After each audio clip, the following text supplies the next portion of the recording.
একটা মেয়ে মানুষ, উম্মে আইমান তার নাম। এক পা দুপা করে নবীর ঘরে গেলেন। তো নবীর ঘরটা এত খুশবু হয়েছে বাবা, বলার নেই, এত খুশবু।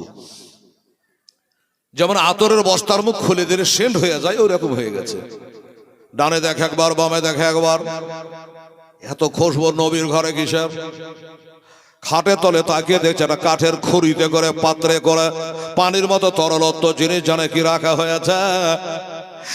ও মায়েমান দেখে নিয়েছে এটা থেকে সেন্ট বার হয়েছে। নবী তো শুয়ে আছে, আর নবীর ঘুম ভাঙাবো না, ওইটা পাত্র তুলে ঢক ঢক করে বাবা পান করে নিয়েছে। বাড়ি চলে গেল, রাত গেল, সকাল হলো। মেয়েটার মনে চিন্তা চলে আসলো, খোদা গো, আমি নবীর ঘরে যিনি আমি না বলে পান করেছি, এটা যে আমার মহা অন্যায় হয়েছে। কোরআন বলছে যাও কাফাস্তাগফিরুল্লাহ ওয়াস্তাগফারালাহুমুর রাসূলুল্লাহ ওয়াজাদুল্লাহ তাওয়াবার রহিমা। আল্লাহ কোরআন পাকে বলল, তুমি যদি তোমার নফসের পথে জুলুম করে দাও, আমার নবী দরবারে যাও, আমার নবী যদি ক্ষমা করে দেয়, আল্লাহ তোমাকে ক্ষমা করবে। আমার নবীর কোর্টে যদি তোর বিচার হয়ে যায়, মাফি হয়ে যায়, আল্লাহ তোকে মাফ করে দেবে। আর নবী যদি মাফ না করি, আল্লাহ তোকে ক্ষমা করবে না। মেয়েটা চিন্তা করলো যে আমি যাই, যেভাবে হোক নবীর কাছে আমাকে ক্ষমা নেওয়া লাগবে, অন্যায় করেছি। সকালবেলায় চলে আসলো, আমার দয়ার নবী মায়ার নবীর কাছে হাজির। হুজুর গো, আপনার বিনা অনুমতিতে একটা কাজ করে ফেলেছি। কি করেছো মা? মারে কি কাজ করেছ? বলে হুজুর, কাঠের পাত্রে করে, ওই কাঠের খড়িতে করে কি রেখেছেন শরবতের মতো, আপনি শুয়েছিলেন চোখ বন্ধ করে। হুজুর, আপনাকে জাগালাম না, বললাম না, ওইটা আপনার না বলে আমি পান করে নিয়েছি, এটা আমার মহা অন্যায় হয়ে গেছে। আমার নবীজি বলল, ও মায়ে মা, আচ্ছা পান তো করে নিয়েছ, বাহির তো করে নেওয়া যাবে না, পেটে চলে গেছে, সেটা বাছাই করা যাবে না। তবে তোমাকে একটা কথা জিজ্ঞাসা করি মা। বলে হুজুর বলে কেমন লেগেছিল পান করতে? বলে হুজুর, মুস্কাম্বারে এত খুশবু ছিল না, অতে যা খুশবু আমি পেয়েছি, মধুতে এত মিষ্টি ছিল না, এত মিষ্টি লেগেছে হুজুর গো, এত সুস্বাদু জিনিস ছিল, আমি তাই পান করেছি, আমি লোভ সামলাতে পারি না। ফাদাহাকা। এবার নবী বলছে, বাইহাকি শরীফের হাদিস, নবী বলে ফাদাহাকা ওয়াকালা ইন্নাকে লান তাস্তাকি বাদানাকে বাদা ইয়াউমিকা হাজা আবাদা। জোরে বলো সুবহানাল্লাহ। আমার নবী বলল, ও মায়ে মা, ওটা কি ছিল জানো? বলে না হুজুর, বলে আমি নবী, ওতে আমার পেশাব করা ছিল, আর তুমি পেশাবটা পান করে নিয়েছো। তাই নাকি হুজুর? বলে হ্যাঁ। সাধারণ পেশাব হলে বমি হয়ে যেত, এটা নবীর পেশাব ছিল রে বাবা। আমার নবী বললেন ফাদাহাকা, একটু মিচকি হাসলেন নবী অকালা, এবং তিনি বললেন, কি বললেন? ইন্নাকে ফাদাহাকা ওয়াকালা ইন্নাকে লান তাস্তাকি বাদানাকে বাদা ইয়াউমিকা হাযা বাদা। রাহুল বাইহাকি। নবীজি বলে, আমার পেশাব তুমি না বলে পান করে নিয়েছ, তোমার শরীরে আমার পেশাব যখন মিলে গেছে, জেনে রাখো জগতে যতদিন বাঁচবা, তোমাকে জিন্দেগিতে আর ব্যারাম হবে না। সুবহানাল্লাহ। আর কোন প্রকারের অসুখ বিসুখ তোমাকে হবে না। ও মায়েমান বলে, আমি যতদিন দুনিয়ায় বেঁচে ছিলাম, আমাকে জীবনে কোনোদিন আর অসুখ বিসুখ হয় নাই। কিসে বাবা? আমার নবী মুস্তাফা সাল্লামে পেশাব পান করে নেওয়াতে। এই নবী আমার মতো হতে পারে, আপনার মতো হতে পারে রে বাবা। এই নবীকে পেয়ার ও মোহাব্বত করো, এই নবীকে ভালোবাসো, আমার আল্লাহ তাআলা রাজি হয়ে যাবে।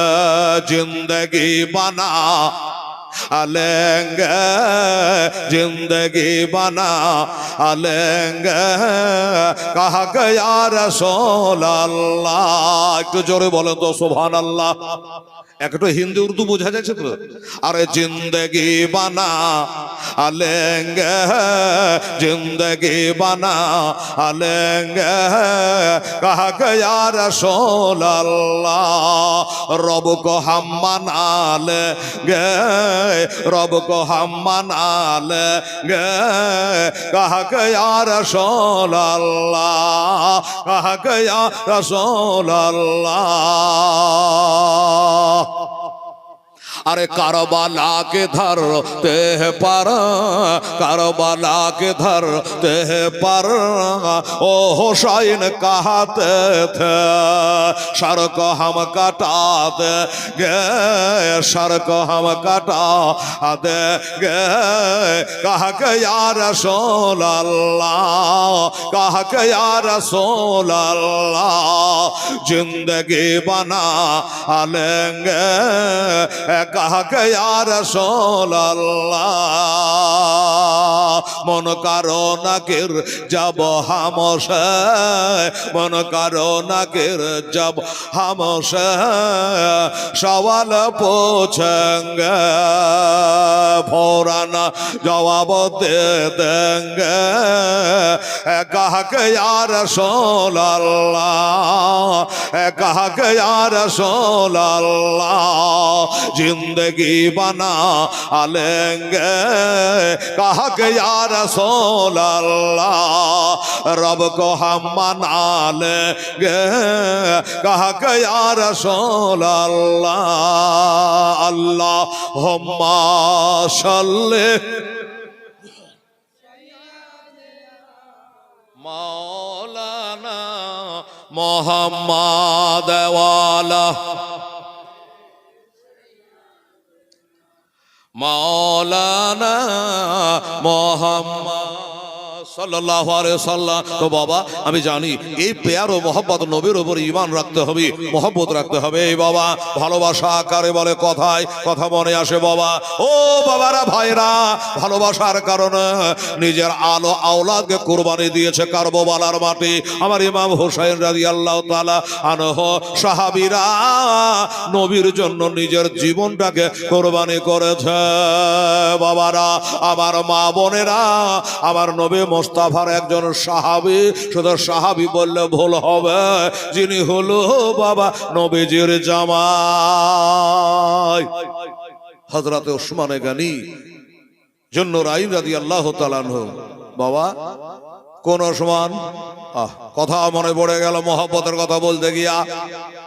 কোন ওসমান একদিন আমার নবীজি বসে আছেন বাবা, ক্যাসেটে শুনে থাকবেন। নবীজি বসে আছেন বাবা, আমার নবীজির কাপড়টা এইভাবে একটু উঠে আছে, কাপড়টা একটু উঠে আছে। আবু বকর সিদ্দিক গেলেন, কাপড়টা সোজা করলেন না। হযরত ওমর ফারুক আজম আসলো, কাপড়টা সোজা করলেন না।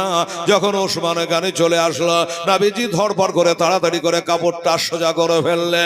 মা আয়েশা আমার নবীর বিবি, আমাদের মা, নবীর বিবি আমাদের মা আম্মা জান আয়েশা জিজ্ঞাসা করে নবী গো আমার একটা কথা জানতে ইচ্ছা হয়। বলে আয়েশা কি কথা? বলে আমার আব্বা আবু বকর সিদ্দিক রাদিয়াল্লাহু তাআলা এলো, আপনি কাপড়টা সোজা করলেন না। হযরত ওমর আসলো, আপনি কাপড়টা সোজা করলেন না। ওসমান গনি যখন চলে আসলো, আপনি কাপড়টা তাড়াতাড়ি সোজা করলেন। আর অর্থটা কি, এটার মানে কি? আমার নবীজি বলেন আয়েশা যাকে দেখে আল্লাহর ফেরেশতারা হায়া করে আমি নবী করব না। জোরে কোন সুবহানাল্লাহ।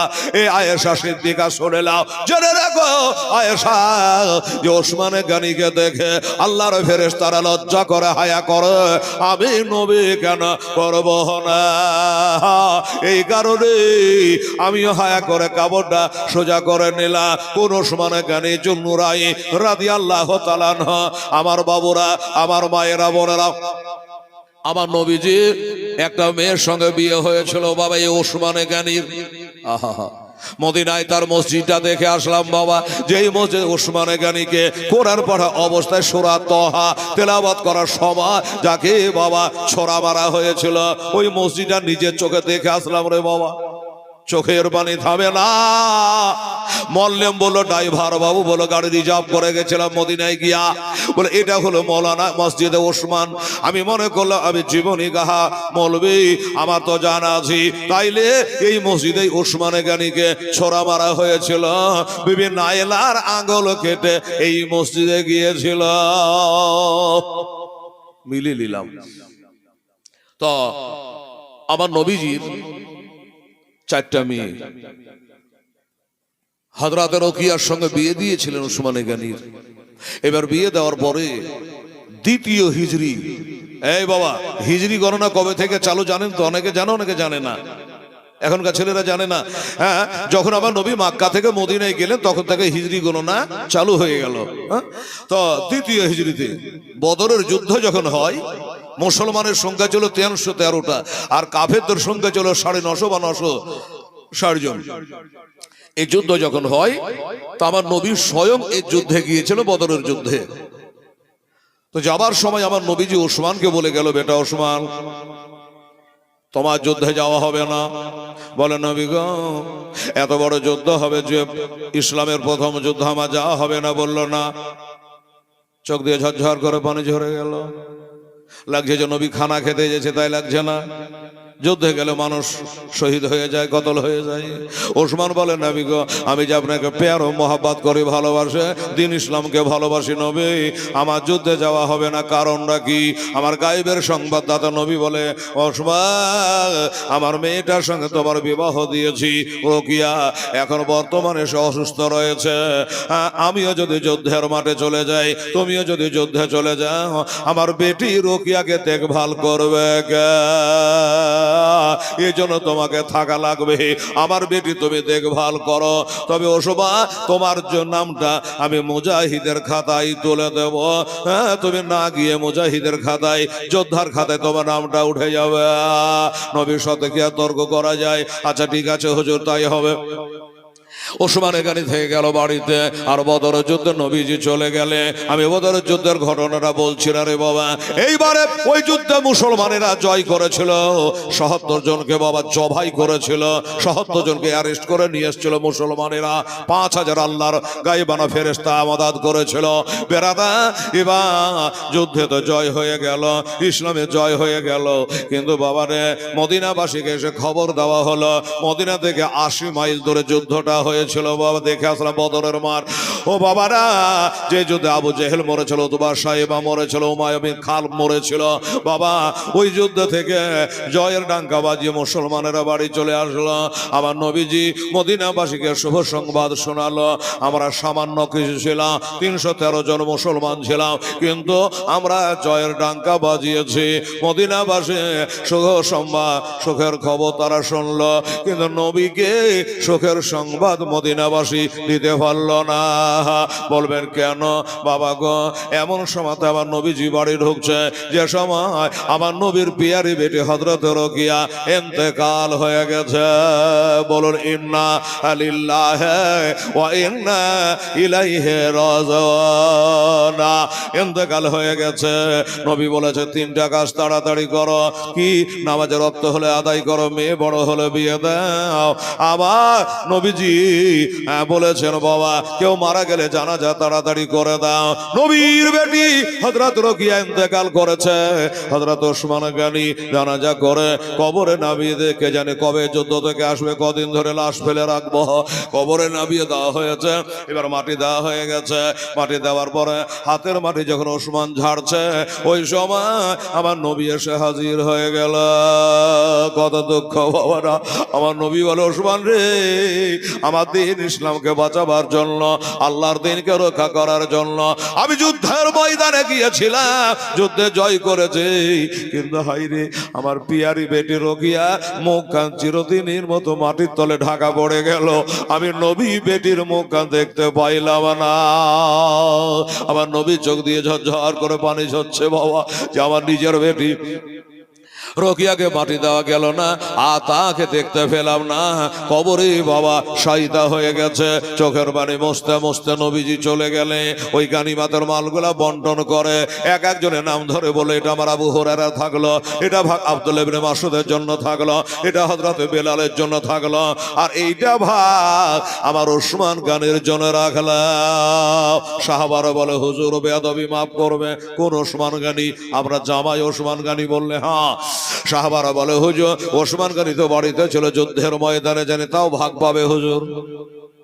বলে দেখো ওসমান গনি যুদ্ধে যেতে রাজি ছিল, কিন্তু আমি নবী আমার বেটির দেখভাল করার জন্য তাকে রেখে গিয়েছিলাম, ওরনা সে যুদ্ধে যেত, মুজাহিদের খাতায় তার নাম তুলে দেওয়া হয়েছে, আর গানিমাতের মালেরও ভাগ তাকে দেওয়া যাবে। যাই হোক, এত মোহাব্বত করতো আমার দ্বীন ইসলামকে এবং আমার দয়ার নবী মুস্তাফাকে। বাবা মন খারাপ করে বেড়াচ্ছে ওসমান গনি, বিবি মারা গেছে গো। যাদের বিবি মারা গেছে তারা জানে বিবি হারা কত ব্যথা, যাদের মা মারা গেছে তারা জানে মা হারা কত ব্যথা, যারা কোলে ছেলে হারিয়ে দিয়েছে আমার মায়েরা তারা জানে কোলে ছেলে হারিয়ে যাওয়া কত ব্যথা। অন্যরা টের পাবে না, অন্যরা বাবা জানতে পারবে না রে বাবা। এবার ওসমান গনি নিজে দিকে মুখটা করে মনটা খারাপ করে ঘুরে বেড়ায়। একদিন আমার নবীজি ডাক দিলে, বেটা ওসমান কাছে আসো, এই ওসমান কাছে আসো, বেটা কাছে আসো। মাথাটা নিচু করে আদবদার সাহাবী কাছে আসলো। হ্যাঁ বলে হুজুর, বলে ওসমান আমি বুঝতে পেরেছি তোমার মনের অবস্থাটা ভালো নেই, তোমার বিবি আমার বেটি ইন্তেকাল করে গেছে, এই জন্য তোমার মনের অবস্থা ভালো নাই। তবে ওসমান রে, তোমার মন ভালো করার জন্য আমি একটা কথা বলতে চাই। বলে হুজুর একটা কেন 10টা বলে। আমার নবীজি বলল, এই বেটা ওসমান, বেটা ওসমান রে, আমার আর একটা বেটি আছে যার নাম হলো উম্মে কুলসুম, নামটা শুনেছেন না? উম্মে কুলসুম রয়েছে। ও বেটা ওসমান, আমার ওই উম্মে কুলসুমের সঙ্গে তোমার বিবাহ দিয়ে দিলে। ওসমান গনির সঙ্গে উম্মে কুলসুমের বিবাহ আমার নবী নিজ ইচ্ছায় দিয়ে দিলে, আর বলে দিলে শোনো আমার বেটি আর নাই। আমার ওসমান গনি এত ভালো, এত ভালো, এত ভালো, এত মহব্বত করে আমাকে, আমার বেটি যদি 40টা থাকতো আমি একটা একটা করে ওসমানকে দিয়ে যেতাম। সুবহানাল্লাহ, একটা একটা করে আমি 40টা মেয়ে থাকলে আমি 40টা একটা একটা করে, একটা মারা যেত আর একটা দিতাম। একসঙ্গে 2 বোনকে রাখা হারাম, হ্যাঁ একসঙ্গে 2 বোনকে রাখা যাবে না। তাই বাবা আমার নবীজি তার দুঃখ জ্বালা দূর করার জন্য উম্মে কুলসুমের সঙ্গে আমার নবী পাক সাহেবে লাউলাক বাবা বিবাহ দিলেন। এই জন্য তাকে জুন্নুরাইন বলা হয়, 2টা নূরের মালিক বলা হয়। ওসমান গনির সংসার আবার করতে আরম্ভ করলো, নবীর 2য় মেয়ের সঙ্গে আবার সংসার করতে আরম্ভ করলো। এই সংসার করতে করতে করতে করতে করতে একদিনকার ঘটনা রে বাবা, স্বামী স্ত্রীতে ঘরের মধ্যে আলোচনা করছে, এই বিবি, এই উম্মে কুলসুম, ওগো নবীর বেটি একটা কথা বলবো। বললো হুজুর বলে, হুজুর বলে আমার নবী বলেছে স্বামীর পায়ের তলে বিবাহিত নারীদের বেহেশত, বিবাহিতা নারী যারা তাদের বেহেশত হইল তার স্বামীর পদতলে, স্বামীর সেবা করবা তো বাবা। আর ছেলেরাকে নবীজি বলেছে তোদের জান্নাত হলো তো পিতা মাতার পদতলে। আরে শোনেন শোনে আমার মা বোনেরা, এটো কান্দে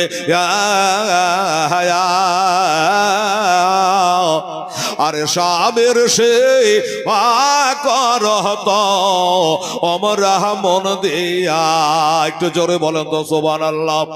আরে সাবের সে করত আমরা মন দিয়া, সাবে সেবা করেছিল বিবি রহিমা। আজ জান্নাতে আর হইল মা আগটে গানা,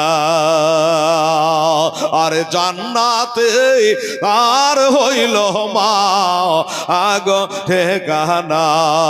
স্বামীর সেবা করেছিল বিবি খাদিজা,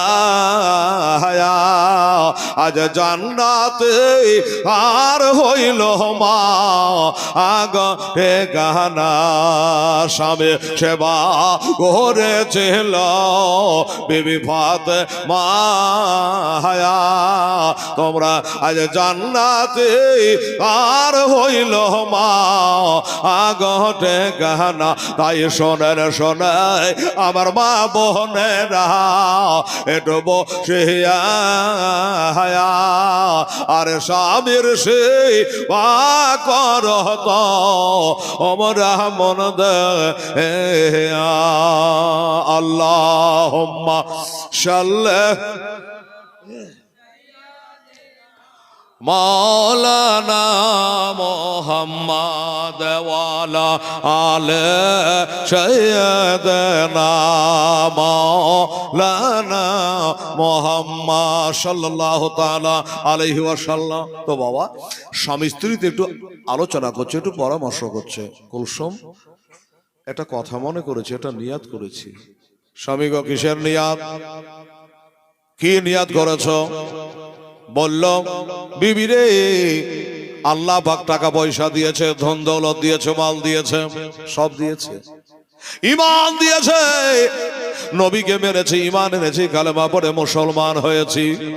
এই নবীকে মানার জন্য আমার চাচা পিঠের বাগলা তুলে দিয়েছে, কিন্তু আমি নবীর কলমা ছাড়ি না, নবীকে সব থেকে প্যার ও মহাব্বত করি। এবার বিবি উম্মে কুলসুম বলে স্বামী গো আসলে কি বলতে চাইছেন আমি বুঝতে পারছি না। বলল আমি জীবনে কি করেছি না করেছি জানি না, একটা কাজ করব, তোমার বাবা অর্থাৎ দিনের নবী মোস্তাফাকে আমার বাড়িতে একটু দাওয়াত করে দুটো দানা খাওয়াতে চাই। আমি জানি রিজিকের মালিক হলো আল্লাহ আর বন্টনকারী হলো নবী মোস্তফা। বিবি তোমার যুক্তিটা কি? উম্মে কুলসুম বলে আশ্চর্য কথা, আমার আব্বাকে দাওয়াত করবেন, আমি কি মানা করতে পারি? করবে বাবা, করবে না? খুব ভালো কথা। আমার আব্বা জানকে দাওয়াত করবেন তো খুবই ভালো কথা।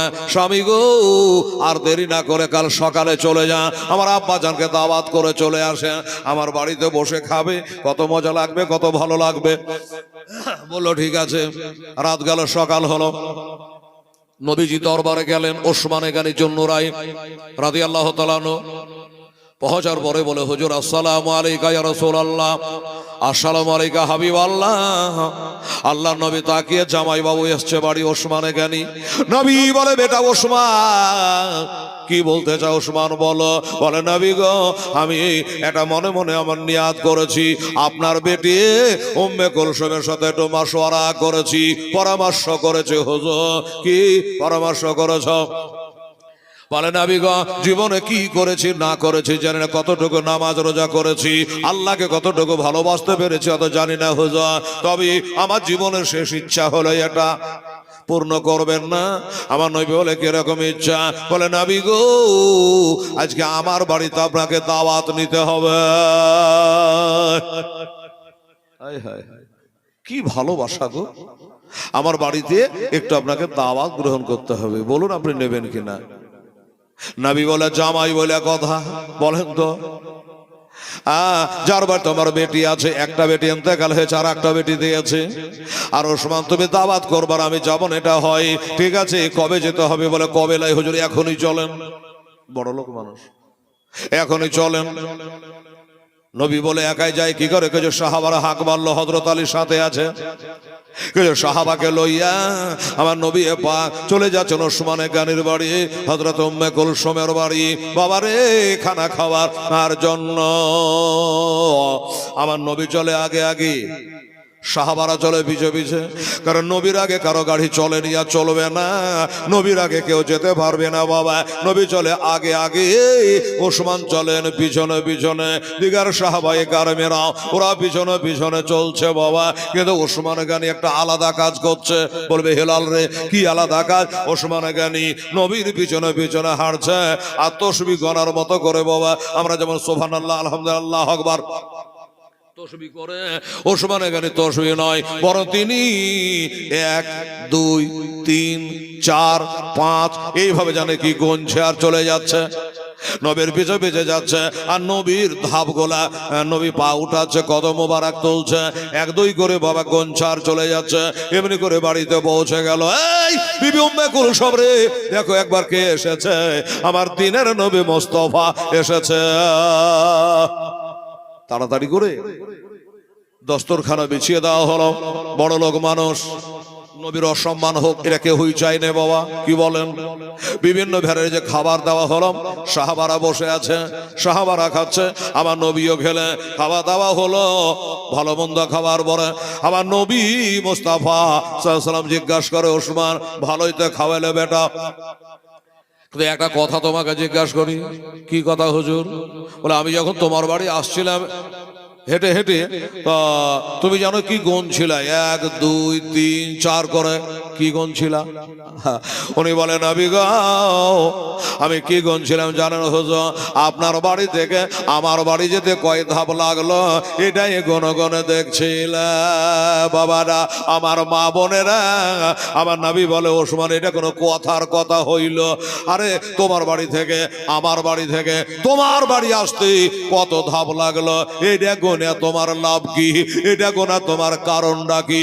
ওসমান বলে ইয়া রাসূলুল্লাহ, হাবিবাল্লাহ, আমার একটা নিয়াত আলাদা আছে হুজুর। বলে কিসের নিয়াত? বলে নবী গো, আমার নিয়াত হলো দুটা খানা খাইয়েছি আমি, খাওয়াবার কে আল্লাহ খাইয়েছে, খানা দুটা খেয়েছে, সন্ধ্যা রাতে খেলে সকালে খাবার খোঁজে আর পাওয়া যাবে না। তবে নবী গো, আমি মনে করলাম আমার নবী পাক সাহেবে লাউলা উনার বাড়ি থেকে আমার বাড়ি আসতে কত ধাপ লেগেছে গুনলাম। এই জন্য আমার নিয়াত হলো এটা যে হুজুর আপনার এক একটা ধাপের বদলে এক একটা করে গোলাম কিনে আমি আজাদ করে দেব। সুবহানাল্লাহ। এক এক ধাপে এক একটা করে গোলাম কিনে আজাদ করে দেব, এটাই হলো আমার নিয়াত, অন্য কিছু নয় হুজুর। দেখেন বাবা,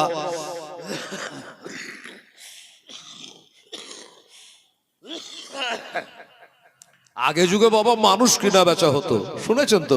হযরত বেলাল, হাবশী বেলালকে বাবা আবু বকর টাকা দিয়ে কিনে এনেছে, আপনারা শুনেছেন। আগে কিনা বেচা হতো মানুষ। তো বলে হুজুর আপনার এক একটা ধাপের বদলে 10,000 20,000 50,000 যতই লাগুক না কেন হুজুর আমি গোলাম আজাদ করব, এটাই হলো আমার নিয়াত, অন্য কিছু নয়। আচ্ছা আপনারা বলুন, এই কথাটা শুনে আমার নবী খুশি হবে না বেজার হইবে? খুশি, খুশি হবে। যে ওসমান তুমি আমাকে এত ভালোবাসো যে এত সুন্দর সুন্দর আমার সাহাবীদেরকে নিয়া বাড়িতে বসিয়ে দস্তরখানা বেড়ে আমাদেরকে খানাও খাওয়াইলে, আবার এক এক ধাপের বদলে 10,000 20,000 50,000 করে টাকা তুমি খরচ করবা, এত মোহাব্বত করো। বলে হুজুর আপনার জন্য এখানে 10,000 20,000 50,000 নয় ইয়া রাসূলুল্লাহ, আমি ওসমান গানি আমার জান পর্যন্ত আপনার জন্য হাজির। জোরে বলে সুবহানাল্লাহ। আমার জান পর্যন্ত আপনার জন্য হাজির আছে ইয়া রাসূলুল্লাহ। এ তো 10-20,000 টাকা কি মোহাব্বত আছে, সুবহানাল্লাহ। তাহলে কেমন মোহাব্বত করত ওসমানে গানি জুন্নুরাইন রাদিয়াল্লাহু তাআলা আনহু। খাওয়া দাওয়া হয়ে গেছে, এই মুসলমানেরা এবার খাওয়া দাওয়া হয়ে গেছে। আমার হযরত আলী রাদিয়াল্লাহু তাআলা আনহু ওইখানাতে শামিল ছিল বাবা। খানা খাওয়া হয়ে গেল, এবার খানা খাওয়ার শেষে আমার পিয়ারা নবী মুস্তাফা সাল্লাল্লাহু আলাইহি ওয়াসাল্লাম সাহাবারাকে নিয়ে বলে বাবা আমার ওসমান গানি খাইয়েছে, দস্তরখানা এখানে পড়া আছে, আসো একটু আল্লাহ তাআলার কাছে হাত তুলে আমরা মোনাজাত করি, একটা দোয়া করি আমার ওসমানের জন্য। আমার ওসমান গনি এত ভালোবাসে, এক এক ধাপের বদলে 10,000 20,000 50,000 করে ব্যয় করবে। আবার খানাও খাইয়েছে, দস্তরখানা বেচিয়ে আসো একটু আল্লাহ তাআলার কাছে প্রার্থনা করি। আর নবী যদি হাত তুলে দেয় তো বাবা সাহাবারা থাকতে পারবে না। সাহাবারা তো সাহাবারা, আল্লাহর নূরের ফেরেশতারাও বাবা থাকতে পারবে না। যদি নবী হাত তুলে দোয়া করতে লাগে তো আল্লাহর ফেরেশতারা পর্যন্ত বাবা হাত তুলে তারা কিন্তু আমিন আমিন বলতে থাকবে। বাবা রে, এই ওয়াজটাই আমার শেষ ওয়াজ আজকে হয়ে যাবে, প্রধান বক্তা চলে আসবে। বাবা এই ওয়াজটা এখনো শেষ হয় নাই, আরো এতখানি আছে। আমি লাস্ট পর্যন্ত ফিনিশিংটা আমি শোনাবো। আমার মা বোনেরা জানতে পারবে, আপনারা জানতে পারবে যে নবীর প্রেম ভালোবাসা বাস্তবই সাহাবায়ে কারাম এইভাবে করেছে। মুসলমানেরা, আমি এই গ্রামটাতে কোনোদিন এসেছি বলে আমার তো মনে পড়ে না, একবার হয়তো আসতে পারি, আর এই প্রথম এসেছি। তাছাড়া আজর পাঁজর এমন কোনো জায়গা নাই হেলাল সেখানে জালসাই নাই দোস্ত বুজুর্গ। তবে আপনাদের এই মসজিদের জালসাতে আমি জীবনে কোনোদিন আসি নাই। মসজিদ কমিটি বললো হযরত মৌলানা একটু আমাদের মসজিদের জন্য আল্লাহর বান্দার কাছ থেকে পারলে কিছু চান্দা করে দেবে। ভাইরে, আল্লাহর ঘরের উন্নতি করবে এই মহতি জালসার আয়োজন করেছে। দূর থেকে প্রধান বক্তাকে দাওয়াত করেছে, আমার তারিখে তারিখ হয়েছে, আমার ডেটে ডেট হয়েছে। বেরাদার ইসলাম, যারা আমার ডেটে ডেট করবে তারা ডেট পাবে, আর যারা অন্য বক্তার সঙ্গে ডেট করবে আমার ডেট মিলবে না। গদিয়া মাদ্রাসায় এমন কোনো নাই, এমন কোনো জালসা নাই, হেলাল থাকে না।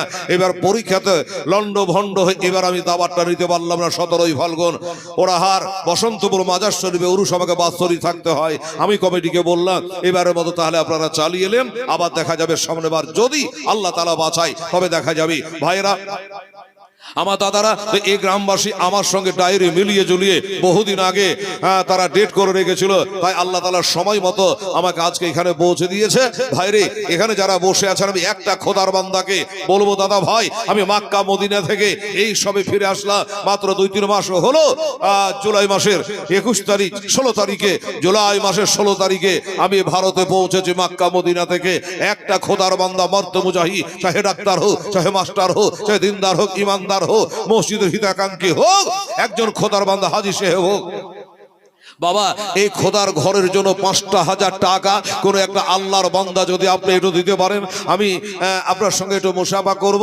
এই হাত কাবা ঘরে দেওয়া হাত, এই হাত বেরাদারান ইসলাম সভা মারুবাতে দেওয়া হাত, এই ভাত খোদার ঘরে দেওয়া হাত, আমি কাবা শরীফ স্পর্শ করে আপনাদের জন্য দোয়া করেছি। সারা বিশ্বের মুসলমানদের জন্য আমি চোখের পানি ফেলে আল্লাহর কাছে দোয়া করেছি, আজও দোয়া আপনাদের করব। আর এই কাবাতে দেওয়া হাত একটু আপনার হাতে রাখবো, একটু মুসাফা করব। একটা খোদার বান্দা 5,000 টাকা যদি আল্লাহর ঘরের জন্য আপনি দিতে পারে, আমরা সবাই মিলে আপনার জন্য হাত তুলে আল্লাহর কাছে একটা কাকতি মিনতি করে একটা দোয়া করব। 2 ফোঁটা চোখের পানি ফেলাইয়া আল্লাহর কাছে দোয়া রাখবো। একটা খোদার বান্দাকে আসার জন্য আমি আহ্বান করছি। 5,000 টাকা হয়তো টাকা আপনি আনেননি, ভাই দাদা 500 টাকা 1000 টাকা যেটা পারবেন আপনি দেন, আর বাকিটা খাতায় লিখিয়ে দেন। 1 মাস পরে বা 2 মাস পরে বেটা চেন্নাই, বোম্বাই, বেঙ্গালোরে কামে গেছে,